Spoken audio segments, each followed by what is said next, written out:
함께 인사 나눕니다. 보고 싶었습니다. 주일이 기다려졌습니다. 주일이 기다려져야 됩니다. 우리는 한 가족입니다.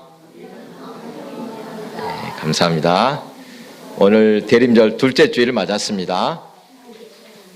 네, 지난주에도 설명했듯이 대림절은 주님의 오심을 기다리고 또 준비하는 기간이라 했습니다. 조선시대에 왕자나 왕손이 태어날 때 궁중 내에 설치했던 임시기관 산실청이라는 것이 있었습니다. 산실청. 당시 기록을 보면 주변 환경부터 또 몸가짐까지 또 태교 얼마나 철저하고 정결하게 준비했는지 알 수가 있습니다. 왕자나 왕손이 아니더라도 아이를 출산할 때 어떤 마음으로 준비하는지 여러분 다 경험이 있을 것입니다. 제가 어릴 때만 해도 어머니들은 다 집에서 출산했습니다. 특별한 경우가 아니라면 병원에서 가는 것이 아니라 다 집에서 애를 낳았습니다. 그렇죠. 제 동생들과 나이 터울이 3살, 5살인데 두 동생이 태어날 때 저는 다 기억하고 있습니다. 5살 터울 막내 동생 당연히 기억이 나고 바로 밑에 여동생도 태어나던 때 어떻게 했는지 어렴풋이 기억이 납니다. 우리 동네에는 저희 당숙모가 산파였습니다. 저희 셋 다 당숙모가 받으셨다고 합니다. 막내가 태어날 때 집안을 깨끗이 청소하던 것 생생히 기억이 납니다. 안방을 깨끗이 청소하고 그렇게 춥지도 않은 것 같은데 방에다 불을 놓고 물을 덮이고 모든 준비를 끝냈습니다. 물론 당숙모도 옷이나 몸을 정결하게 하고 손도 깨끗이 씻고 아이를 받았습니다. 아이가 태어나면 요즘에는 이런 집을 본 적이 없습니다. 대문이나 살인문 앞에 뭐라 합니까? 금줄을 쳤습니다. 금줄을 왜 탑니까? 부정을 탈 수 있으니 출입을 삼가하라는 뜻입니다.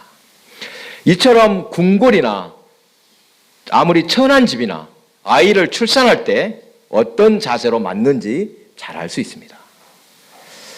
대림절을 맞으며 위에서 말한 것처럼 주변 환경만 아니라 몸과 마음을 정결하게 하는 것, 이것을 신앙적으로 회개와 연결해 보고자 합니다.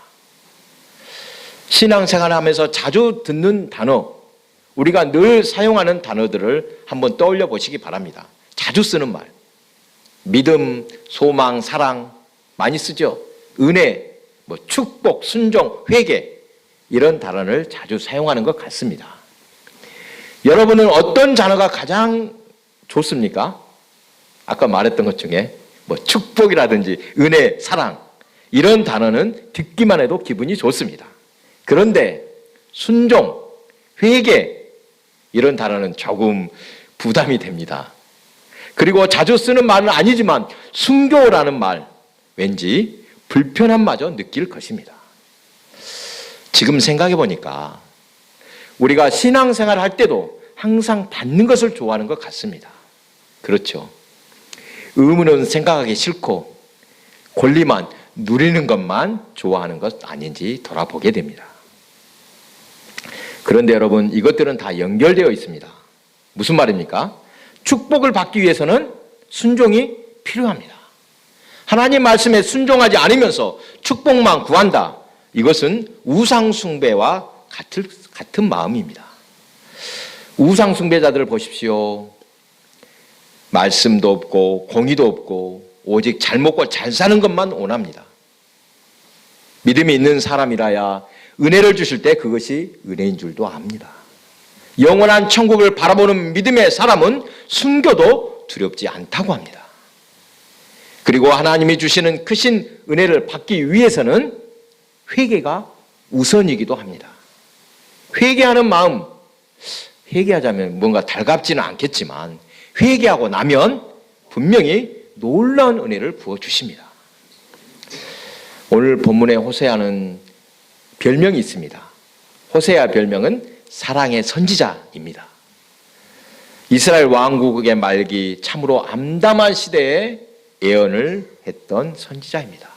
지난주에도 말했듯이 뭔가 마지막 때가 되면 모든 것이 뒤죽박죽입니다. 우리가 말세네 말세 어떨 때 말한다고 설명을 드렸습니다. 옳고 그름의 판단이 흐려지고 사람들은 당장 눈에 보이는 대로만 살아갑니다. 그런 시대에는 종교도 타락합니다. 당연하죠. 우상 숭배가 만연합니다. 그렇게 타락하면 하나님께서 가장 미워하시는 것이 우상 숭배라고 말씀하셨지만 그것을 알려주는 사람도 또 따르는 사람도 없습니다. 불법과 폭력이 난무하고 하나님의 공의는 땅에 떨어지고 자비도 없어집니다.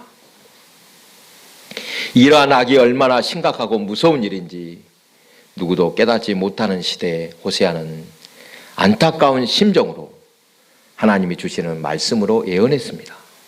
호세아 1장을 보면 하나님께서는 그에게 음란한 여자를 맞이하여 음란한 자식들을 낳으라고 하셨습니다. 그것은 이스라엘이 여호와를 떠나 크게 음란해졌음을 깨우치시기 위함이었습니다. 호세아의 부인 이름이 무엇입니까? 고멜이라는 여인을 아내로 맞아서 자식을 낳았는데 여호와께서 그 호세아의 자식들을 기뻐하지 않으셨습니다. 왜 그랬습니까? 그들이 다 부정한 자식들이라고 하는 것입니다. 고멜은 계속해서 부정을 저지르며 남편이 준 좋은 것들을 다른 남자에게 갖다 주었습니다. 이것은 여호와께서 이스라엘 백성에게 은혜에 주신 것들을 바알의 신전에 바치는 모습을 말씀하신 것이었습니다. 혹시 에일리라는 가수 아십니까? 에일리?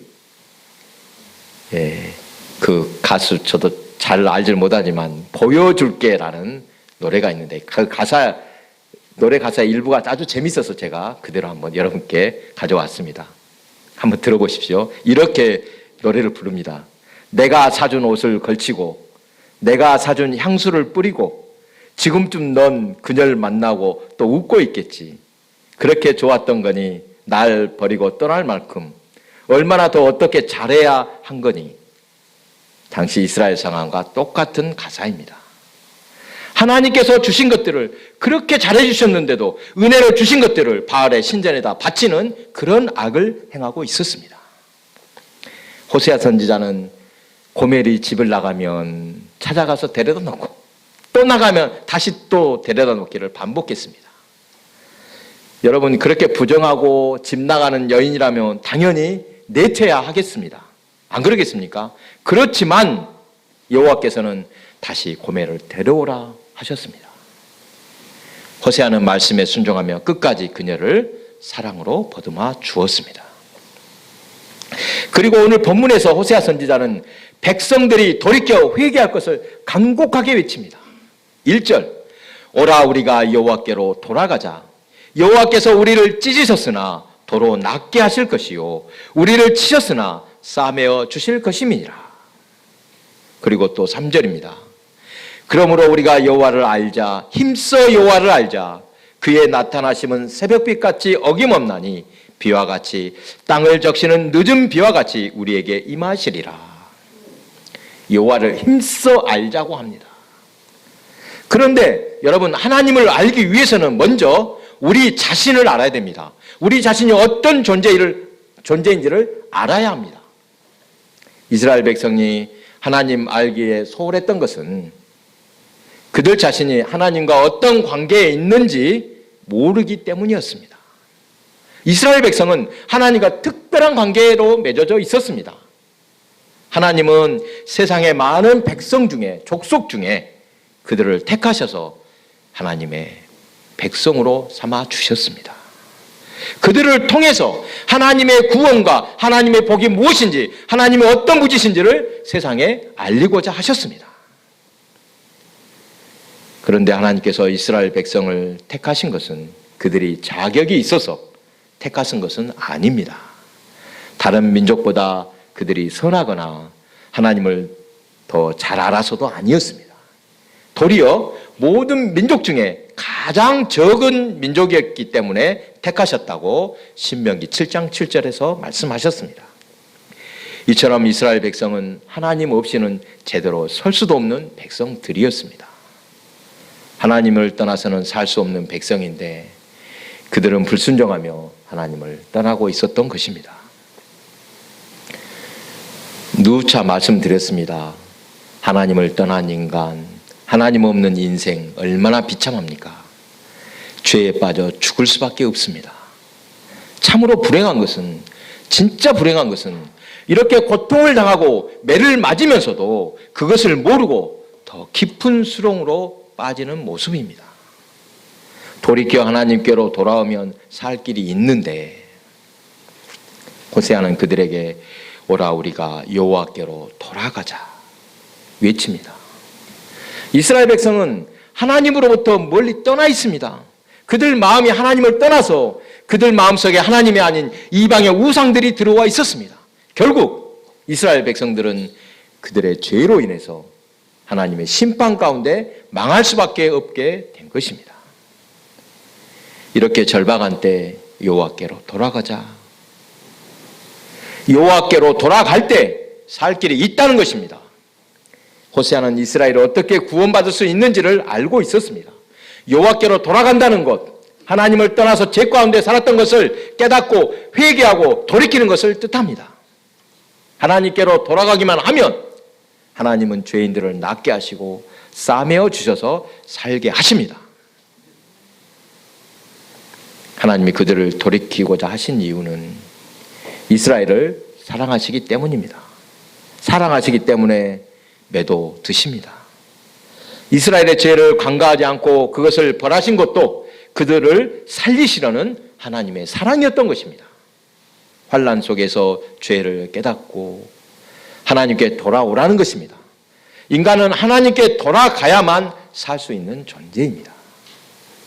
주님과 떨어져서는 죽을 수밖에 없는 존재.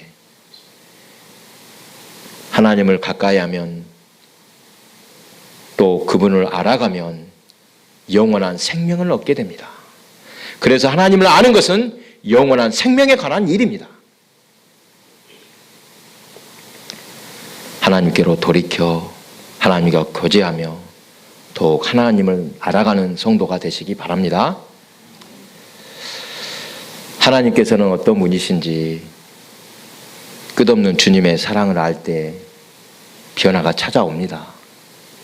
베드로가 예수님을 만났을 때 예수님이 어떤 분이신지를 알았을 때 어떻게 반응했습니까? 누가복음 5장을 보면 베드로가 예수님을 처음 만나는 장면이 나옵니다.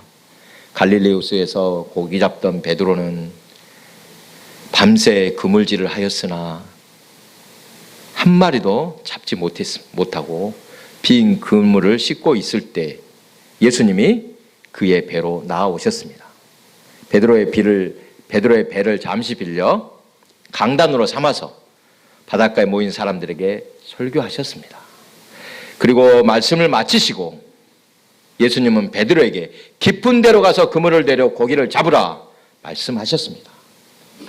베드로는 말씀에 의지하여 그물을 내렸더니 고기가 너무 많이 잡혀서 그물이 찢어질 정도였습니다. 바로 그때 베드로는 예수님이 어떤 분이신지를 알았습니다. 그리고 주의 발 아래 엎드려 이렇게 고백했습니다. 주여 나를 떠나소서 나는 죄인이로소이다. 바로 이것입니다. 예수님을 만난 사람은 자신이 어떤 존재인지를 알게 되어 나는 죄인입니다. 고백한다는 것입니다. 참된 신자라면 누구나 은혜를 받고 신앙에 눈을 뜨기 시작하면 제일 먼저 나타나는 반응, 자신이 죄인이라는 사실을 깨닫고 회개하는 것입니다. 하나님께서는 우리가 잘못을 범할 때 내버려 두시지 않고 깨닫게 하십니다. 잘못을 저지르면서도 양심의 가책도 없고 찔림도 없다면 그것은 불행한 일입니다. 만약 부모가 자식이 무슨 짓을 해도 내버려 둔다면 어떻게 됩니까? 사랑하지 않는다는 증거입니다. 마음으로 버린 자식들에게나 그렇게 할 것입니다. 분명하게 훈육합니다. 자녀를 사랑하기 때문에 그냥 둘 수 없다는 것입니다. 부모가 자녀에게 매를 들 때 어떤 마음입니까? 저도 딱 한두 번 매를 들어봤습니다만 무엇을 바라면서 매를 들겠습니까? 얼른 돌이켜서 바른 길로 돌아오길 바라는 것입니다. 매를 드는 부모 마음 참 아픕니다. 사랑하는 교회 여러분, 하나님께서는 지금 우리에게도 돌이키라, 회개하라 말씀하고 계십니다. 회개하여 돌이키면 어떤 환경에서도 희망이 있습니다. 그렇다면 지금 우리가 가장 시급하게 회개할 것은 무엇인지 깊이 돌아보아야겠습니다. 일단 개인의 문제는 스스로 해결하시고 이 시간에는 인류에게 공통으로 시급한 문제 돌아보고자 합니다. 지금 남극의 얼음이 빠르게 녹아내리고 있다고 합니다. 뉴스 보셨지요? 지구온난화로 남극, 북극 얼음이 녹으면 이 해류, 바다의 물길에 영향을 미친다고 합니다. 극지방에는 지구 전체 약 97%의 얼음이 있다고 합니다. 거의 다 모든 얼음이, 엄청난 얼음이 극지방에 쌓여 있습니다. 그런데 그것이 얼음으로 있어야 하는데 녹아서 바닷물에 들어오면 이 염도가 낮아져서 해류가 순환되지 않는다고 합니다. 짱기가 있어야지 물이 도는데 짱기가 없어지면 물이 고인다고 합니다. 그렇게 바닷물이 순환하지 못하면 지구온난화는 더욱 가속된다고 합니다. 곳곳에서 이상기후가 나타나는 것도 이것과 연관이 있다고 합니다. 그리고 또 이것을 걱정하는 학자도 있습니다. 이 극지방 얼음 속에는 아주 오래전에 존재했던, 엄청나게 오래전에 존재했던 각종 미생물, 바이러스가 얼어서 있는데 얼음이 녹으면서 그것들이 빠져나오면 또한 어떤 재앙이 닥칠지 모른다고 합니다. 그동안 코로나로 얼마나 고생했습니까? 그런데 이런 바이러스는 이제 시작에 불과하다, 이렇게 말하는 사람도 있습니다. 우리 세대만이 아니라 자녀들의 세대가 심히 걱정입니다. 인구가 급감해서 나라의 존립이 위태로울 정도라고 합니다만 이런 때 젊은이들의 아이를 낳고 싶겠습니까? 냉정하게 돌아보면 사실 그것이 더 문제가 아닙니다. 당장 돌이키지 않으면 영영 돌이킬 수 없는 파국으로 빠져들 것만 같습니다. 그러면 어떻게 해야 살 길이 있습니까? 옛날 이스라엘 왕국이 아수르와 바벨론의 나라가 망하여 포로로 끌려간 후 어떻게 되었는지 한번 보십시오. 북이스라엘은 놔두고 남유다 왕국을 보겠습니다.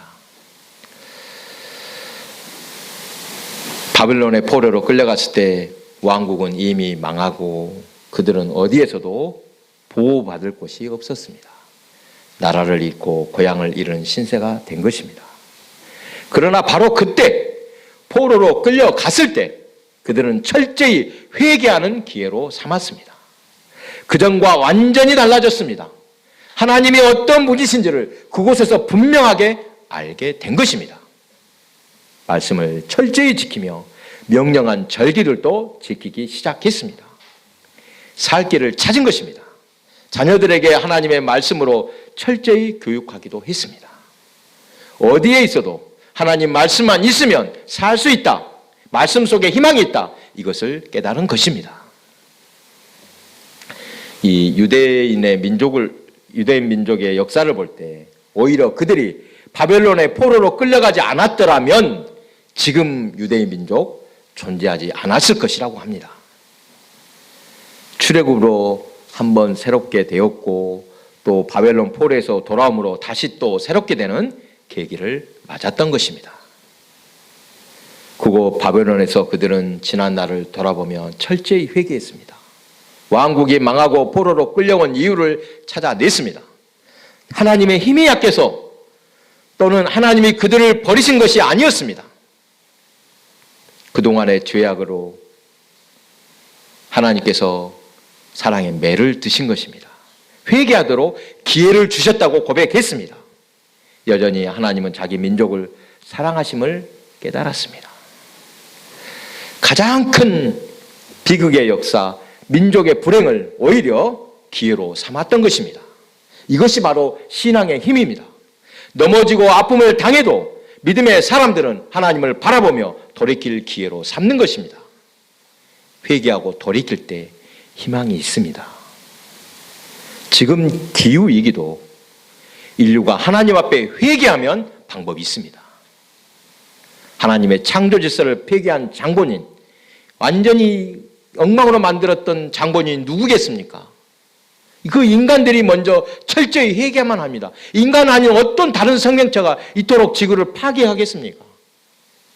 인간의 탐욕으로 자연을 파괴한 것이 얼마나 무서운 죄악인지 이제라도 깨닫고 회개해야만 합니다.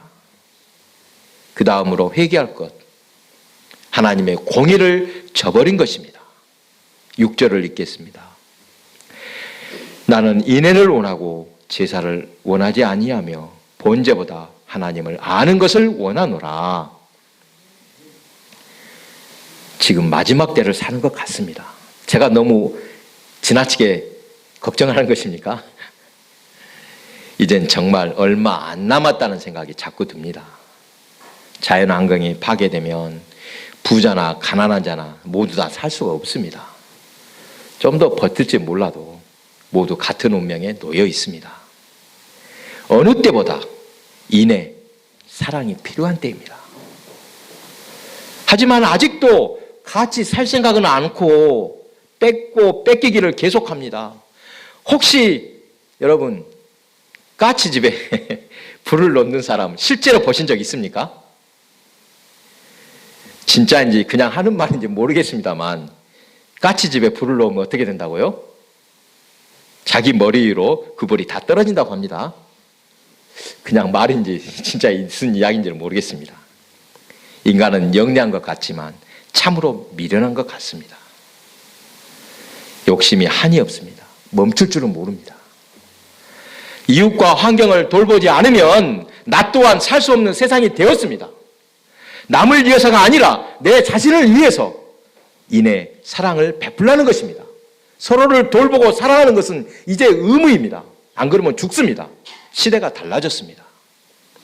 지금은 미국의 서부 개척 시대와 같이 그냥 말뚝 박아놓고서 여긴 내 땅, 내가 차지하려한다. 이런 시대가 아닙니다. 서로 돌봐야만 살 수 있습니다.